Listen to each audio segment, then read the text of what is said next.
Bismillahirrahmanirrahim. Assalamualaikum warahmatullahi wabarakatuh. Selamat pagi teman-teman semuanya. Semoga kita semua dalam keadaan sehat jasmani maupun rohani, meskipun dalam keadaan wabah corona ini, tetapi semoga bukan menjadi sebuah rintangan besar untuk kita terus berusaha mencari ilmu, karena hal yang paling diutamakan sebagai manusia yang luar biasa di sisi Allah itu adalah mereka yang memiliki sifat semangat dalam menuntut ilmu. Oke, teman-teman semuanya, alhamdulillah hari ini kita mulai pembelajaran evaluasi pendidikan, dan mungkin ini adalah hari yang pertama mulai pembelajaran dari sekian bulan kita liburan. Dan semoga masa-masa atau jiwa-jiwa yang tadinya masih merasa libur sekarang lebih bangkit lagi, semangat lagi dalam belajar. Oke, hari ini saya Slamet Bukhari ingin belajar bersama, berdiskusi mengenai tentang evaluasi pendidikan dan lingkupnya. Mungkin kita semua sudah dengar dan tidak asing kalimat atau kata evaluasi, entah itu dalam instansi. Mungkin kalau seandainya kita itu terjun langsung dalam dunia pendidikan, itu pasti kita tidak asing dengan bahasa-bahasa evaluasi. Nah, apakah bahasa tersebut itu tidak asing? Apakah memang kita itu mengetahui benar makna daripada evaluasi, arti daripada evaluasi itu sendiri? Nah, pemahaman itu lalu kita korek, apakah pemahaman kita selama ini benar atau salah secara arti dan maknanya. Nanti kita akan bahas bersama, nanti kita akan diskusikan bersama. Oke, yang pertama yaitu kita akan membahas tentang pengertian evaluasi pendidikan. Nah, secara harfiah kata evaluasi berasal dari bahasa Inggris yaitu evaluation, atau bahasa Arab yaitu al-qimah. Nah, dan dalam bahasa Indonesia atau arti itu semua itu adalah nilai. Nah, ada arti secara harfiah, ada juga arti atau secara segi istilah. Evaluasi ditinjau dari segi istilah.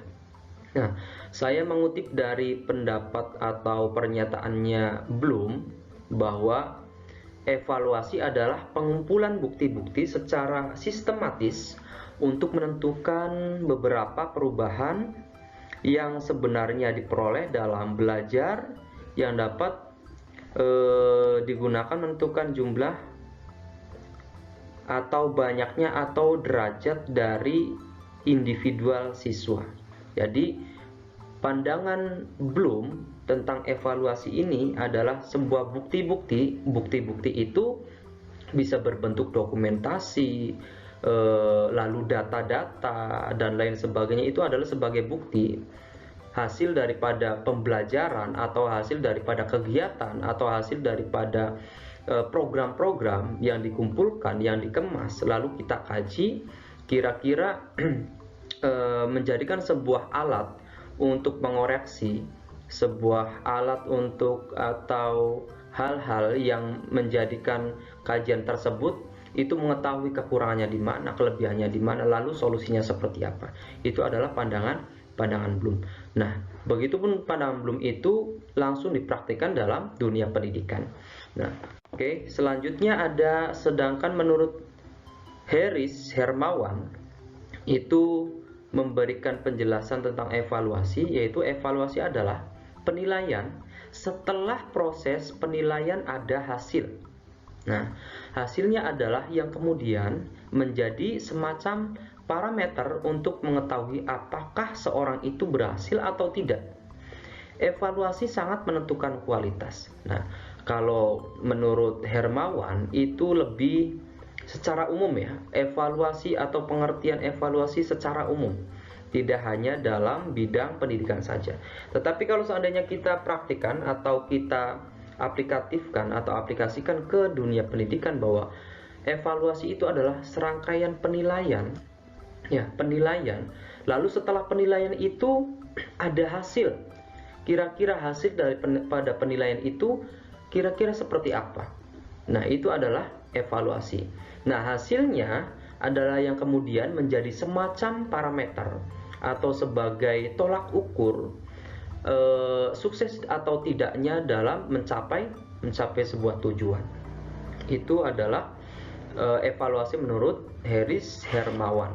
Jadi secara kalau kita lihat daripada kedua penjelasan ini, ada yang menurut Bloom dan menurut Harris Hermawan. Kalau secara pandangan Bloom itu lebih spesifik kepada pendidikan, tetapi kalau seandainya Harris Hermawan itu secara lebih globalnya. Nah, ada juga sesuai dengan penjelasan Al-Quran atau Allah SWT itu berfirman di surah Al-Baqarah ayat 155 yang berbunyi walanabluwannakum bisyai'im minal khawfi wal ju'i wa naqsim minal amwali wal anfusi wath thamarat wa basyiris sabirin. Nah, yang memiliki arti dan sungguh akan kami berikan cobaan kepadamu dengan sedikit ketakutan, kelaparan, kekurangan harta, jiwa, dan buah-buahan, dan berikanlah berita gembira kepada orang-orang yang bersabar.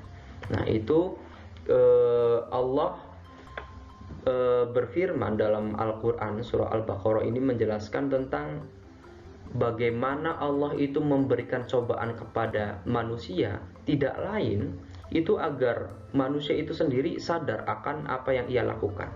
Ya, jadi bukan evaluasi itu bukan sebuah program yang Allah berikan lalu apakah sukses atau tidak. Bukan berarti Allah menguji seseorang agar dia mampu atau tidak lalu Allah baru tahu, tidak. Tetapi sesungguhnya Allah itu adalah Maha mengetahui. Nah, cobaan itu untuk pribadi yang diberikan cobaan itu sendiri. Jadi agar sadar bahwa dia tidak mampu dalam melakukan sesuatu hal, tidak menyombongkan diri bahwa segala sesuatunya itu adalah kehendak dirinya, padahal semua itu adalah kehendak Allah SWT. Sebagai manusia itu adalah hanya sekedar ikhtiar saja. Penjelasan di situ adalah salah satu daripada contoh seorang petani yang termasuk orang-orang yang sombong, yang seolah-olah yang hasil daripada panennya itu hasil daripada jerih payahnya sendiri. Padahal kalau Allah sudah menakdirkan sesuatu, maka apapun itu tidak ada yang bisa mencegahnya. Nah, akhirnya ketika dengan hal itu berharap agar manusia itu menyadari apa yang ia lakukan itu adalah kesombongan yang tidak harus dimiliki oleh manusia itu sendiri. Itu perbedaannya. Lalu kita bahas tentang ruang lingkup evaluasi pendidikan. Yang tadi kita sudah mengetahui ya bahwa evaluasi itu adalah penilaian, seperangkat penilaian untuk memperbaiki sesuatu hal yang sudah kita lakukan. Mengevaluasi itu mencari solusi jikalau ada hal-hal yang kurang baik, atau menambahkan yang kurang dan menyempurnakan yang sudah baik. Nah, lalu ruang lingkup evaluasi pendidikan. Nah, ada penjelasan dari Anas Sudijono menyatakan evaluasi pendidikan memiliki komponen ruang lingkup sebagai berikut.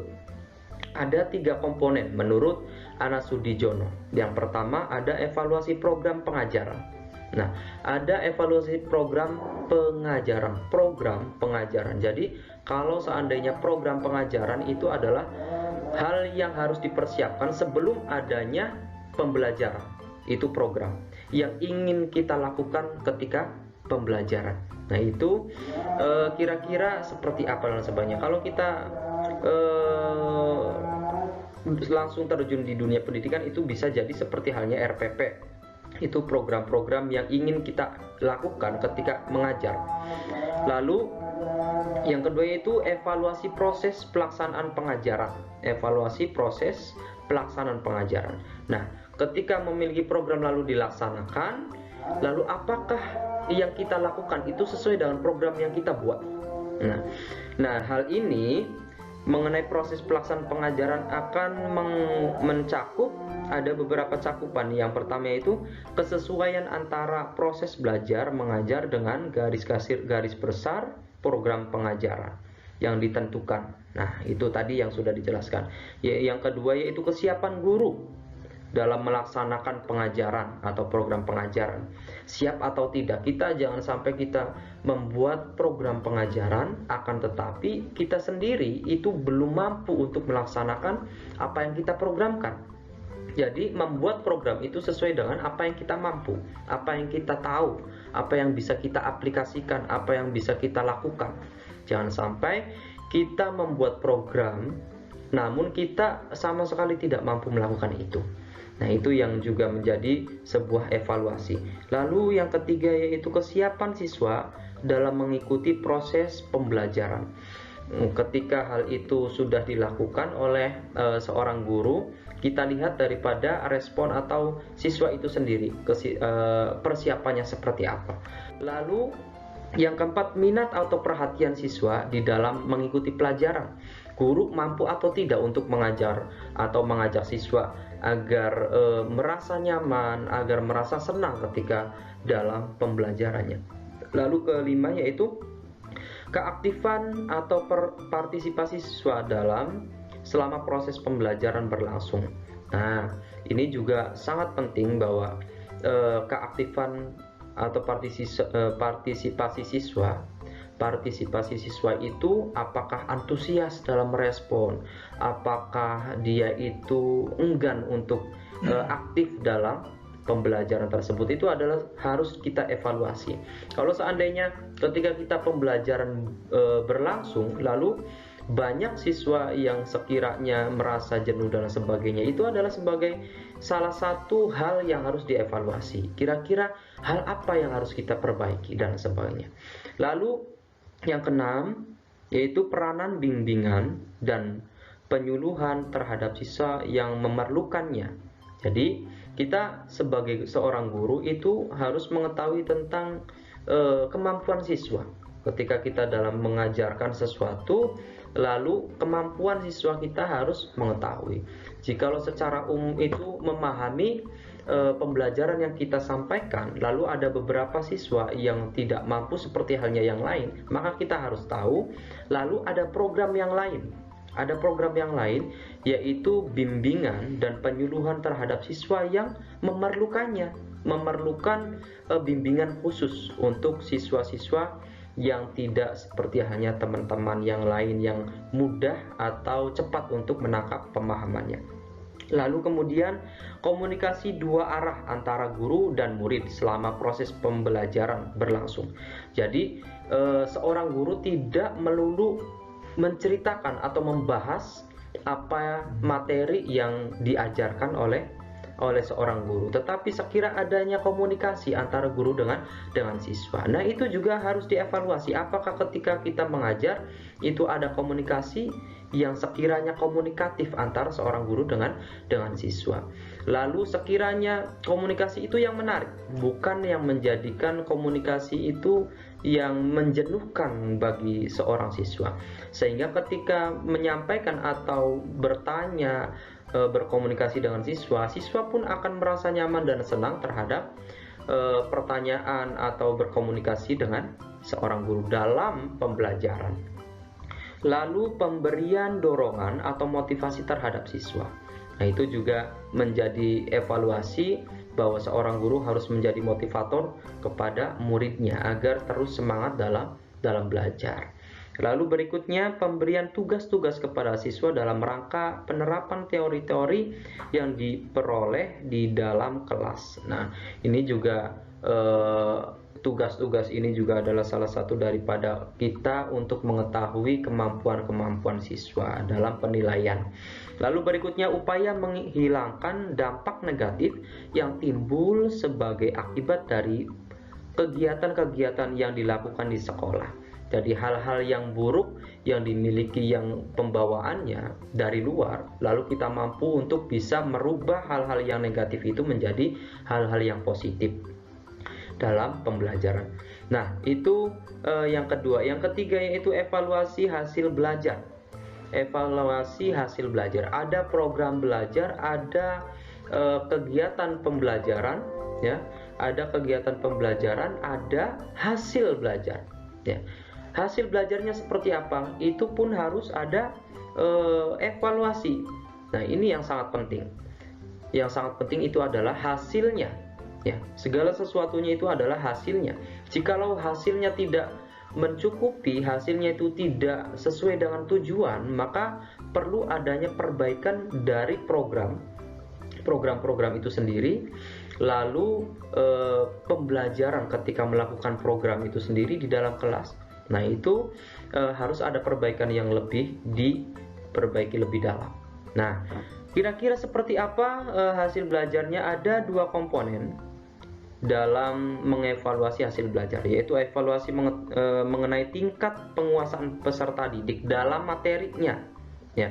Jadi ketika sudah melakukan pembelajaran, program sudah dibuat, lalu dipraktikkan, menyampaikan materi-materi.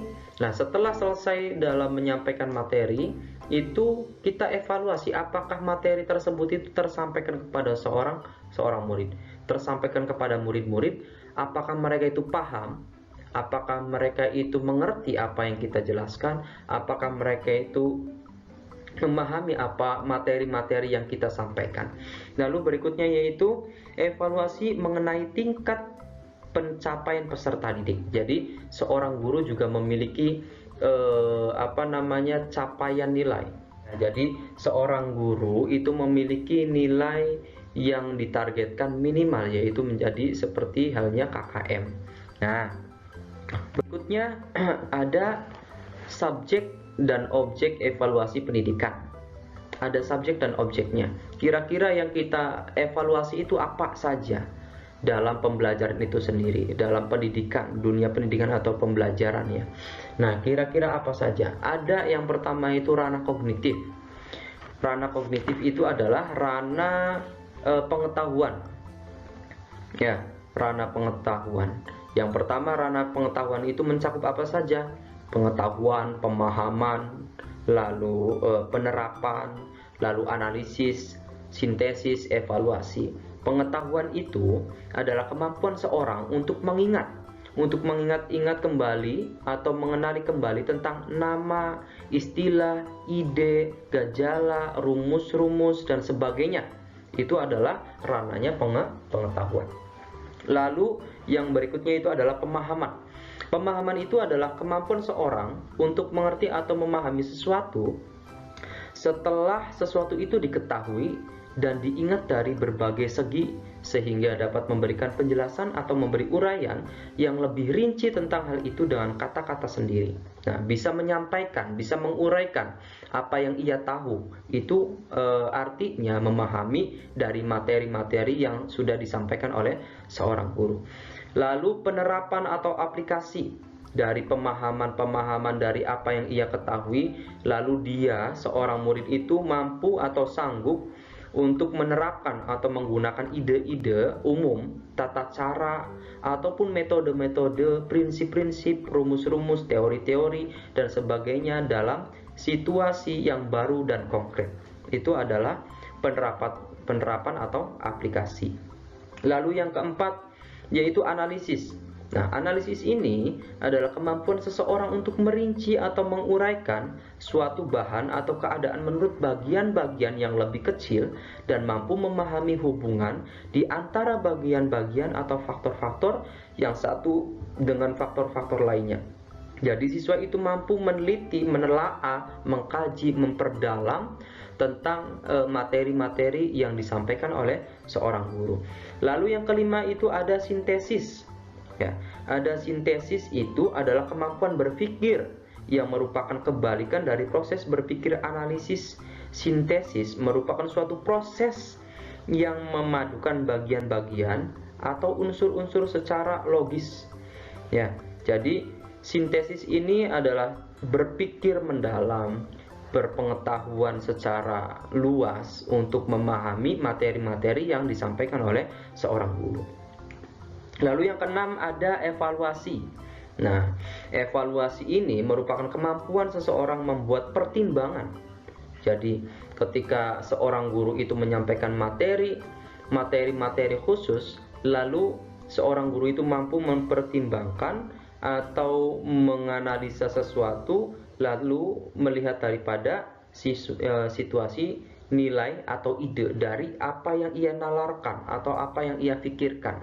Nah, kita bisa diimbangkan, kita bisa mengkaji dengan apa yang kita pikirkan, ide, gagasan-gagasan kita menjadi evaluasi. Nah, itu adalah subjek dan objek evaluasi. Lalu ada juga ranah afektif. Nah, ada juga ranah afektif. Ranah afektif adalah ranah yang berkaitan dengan sikap dan nilai. Ranah afektif memiliki 5 jenjangnya, yaitu Krathwohl dalam Anas menyatakan sebagai berikut, yaitu ada receiving atau adalah kepekaan seseorang dalam menerima rangsangan stimulus dari luar yang datang kepada dirinya dalam bentuk apapun. Nah, yang kedua itu ada responden. Responden ini adalah kemampuan yang dimiliki oleh seorang untuk mengikuti dan disertakan dirinya secara aktif dalam fenomena tertentu. Dan yang ketiga yaitu penilaian atau nilai adalah memberikan penghargaan terhadap suatu kegiatan atau objek. Lalu yang keempat adalah organization atau pengaturan atau mengatur adalah mempertemukan perbedaan nilai sehingga terbentuk nilai baru yang lebih universal yang membawa kepada perbaikan umum. Lalu yang terakhir ada yang namanya characterization. Nah, maksudnya apa? Characterization itu adalah karakterisasi dengan suatu nilai atau kompleks nilai, yakni keterpaduan semua sistem nilai yang telah dimiliki seseorang. Nah, itu adalah evaluasi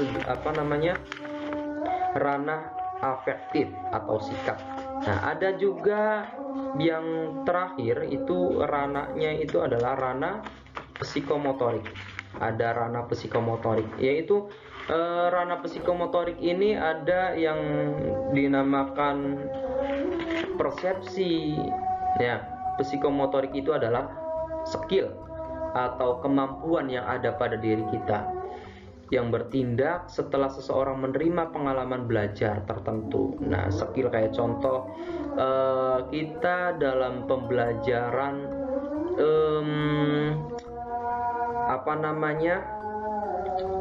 tentang masalah bab najis. Skill kita mampu bisa atau membersihkan, mensucikan ketika ada najis yang menempel pada pakaian kita, cara membasuhnya dan sebagainya. Itu adalah salah satu daripada skill kita dalam mempraktikkan cara membersihkan najis itu sendiri. Nah, ada bagian dari ranah psikomotorik itu ada 7 yang dijelaskan oleh Sudaryono ya dalam bukunya, yaitu yang pertama ada persepsi. Apa itu persepsi? Persepsi itu mencakup kemampuan untuk mengadakan diskriminasi yang tepat antara dua perangsang atau lebih berdasarkan perbedaan antara ciri-ciri fisik yang khas pada masing-masing rangsangan. Nah, yang kedua ada kesiapan, mencakup kemampuan untuk menempatkan diri dalam keadaan akan memulai sesuatu gerakan atau rangkaian gerakan. Dan juga ada gerakan terbimbing. Nah, gerakan terbimbing ini adalah kemampuan untuk melakukan suatu rangkaian gerak-gerik yang dinyatakan dengan menggerakkan anggota tubuh menurut yang telah diberikan. Lalu ada juga yang keempat, gerakan yang terbiasa, yaitu maksudnya adalah kemampuan untuk melakukan suatu rangkaian gerak-gerik dengan lancar tanpa memperhatikan lagi contoh yang diberikan. Nah, itu adalah salah satu daripada ranah psikomotor. Dan yang kelima ada juga gerak yang kompleks, mencakup kemampuan untuk melaksanakan suatu keterampilan, mengasah keterampilan yang kita miliki. Lalu ada yang keenam itu adalah penyesuaian pola gerakan. Nah, maksudnya adalah kemampuan untuk mengadakan perubahan dan penyesuaian pola gerak-gerik dengan kondisi setempat. Nah, itu adalah ranah psikomotorik dengan menunjukkan suatu taraf keterampilan yang telah mencapai kemahiran. Lalu mencapai, kalau ranahnya penyesuaian pola gerakan itu mencapai ranah kemahiran. Jadi seperti halnya ada seorang murid yang diberikan alat, tetapi dia bukan hanya sekedar memainkannya, tetapi juga bagaimana dia itu merubah, memperbaiki, lalu mengembangkan, itu mengetahui tentang pola-pola daripada benda itu sendiri. Biasanya dalam anak kecil yang suka dalam membongkar mainannya, lalu memasangnya kembali, lalu dibikin hal yang baru dan lain sebagainya, itu adalah ranahnya mencapai kemahiran. Lalu ada ranah kreativitas. Ranah kreativitas mencakup kemampuan untuk melahirkan pola-pola gerak-gerik yang baru. Nah, ini kalau seandainya ranah kreativitas itu sudah mencapai tarafnya itu sudah mahir dalam mengembangkan sesuatu. Nah, kreativitas ini itu akan muncul dari prakarsa atau inisiatif sendiri tanpa melihat dari yang lain, dan mungkin jika ada referensi yang lain karena memiliki pengalaman-pengalaman dalam hal yang lain, dengan memiliki referensi yang lain, sehingga ketika melihat sesuatu hal lalu dirubah sesuai dengan apa yang ia tahu dan pernah ia lihat atau pelajari. Nah, itu adalah ranah kreatif atau ranah psikomotorik. Jadi subjek dan objek evaluasi pendidikan itu ada ranah psikomotor, ada kognitif, dan juga sikap. Ya, jadi dari penjelasan yang tadi kita sampaikan, ada kesimpulannya adalah evaluasi pendidikan adalah suatu proses sistematis yang mengukur, menelaah, menafsirkan, dan mempertimbangkan sekaligus memberikan umpan balik atau feedback untuk mengetahui tingkat pencapaian terhadap tujuan pembelajaran yang telah ditetapkan serta digunakan sebagai informasi untuk membuat keputusan. Nah, lalu ada 3 objek utama dalam ruang lingkup evaluasi pendidikan, yaitu ada ranah kognitif, ada ranah afektif, dan juga ada ranah psikomotor. Nah, itu dia tentang evaluasi pendidikan dan cakupannya. Semoga bermanfaat, dan jikalau ada kata-kata yang kurang berkenan, pembahasan yang tidak sesuai, penjelasan yang kurang sesuai, maka mohon diluruskan, mohon dievaluasi, mohon dijelaskan lebih detail bagaimana yang sebenarnya. Nah, sekian dari saya. Selamat Bukhari. Mohon maaf yang sebesar-besarnya. Billahi taufiq wal hidayah. Wassalamualaikum warahmatullahi wabarakatuh.